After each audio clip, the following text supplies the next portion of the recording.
From beaches to bars, a second round of shutdowns happening as the U.S. reports close to 45,000 new coronavirus cases in a single day, the largest increase we've seen.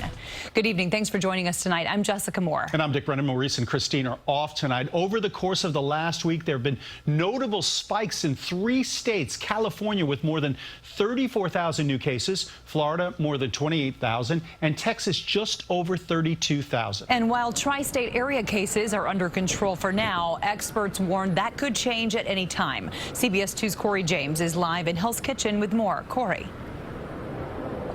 And Dick and Jessica, while parts of the country are getting hit pretty hard by the COVID-19 outbreak, here in New York, things are starting to look up, especially right here in Hell's Kitchen, where it is packed and quite alive tonight with people gathering outside of bars and restaurants.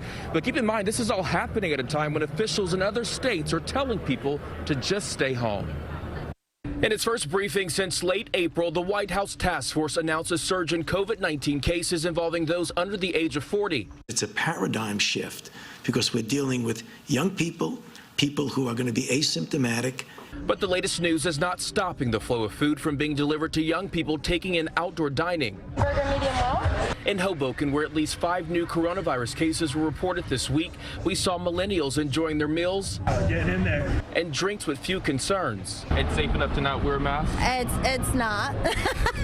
It's not safe enough to wear a mask when you're like in a place full of people. Mask or not, Dan Mileto tells us while there is a rise in positive cases in places like Florida, where beaches will close for the 4th of July weekend, and Texas, where bars are now shutting down for the second time, he feels safe in a crowd. We live in like the tri-state area, and I feel like from the statistics show, New Jersey and New York cases have declined and stayed pretty low. However, that is not enough to end ongoing European Union discussions to ban U.S. travelers. The New York Times claiming it is because our country is too risky and has not controlled the outbreak.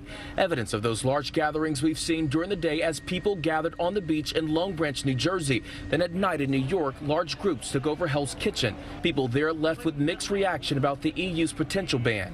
If that is the reason, then yes.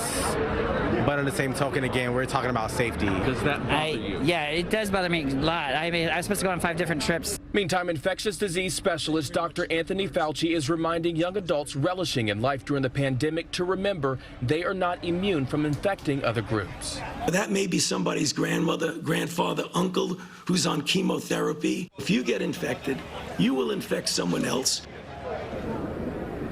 And Dr. Fauci stressed the importance of face coverings, which you can see some people are wearing them, some aren't. But also important to mention, Governor Cuomo said today that he is reaching out to states with high infection rates to offer assistance. He says he will never forget the generosity we received, and he simply wants to pay it forward. We're live in Hell's Kitchen. Cory James, CBS 2 News. Cory, thank you.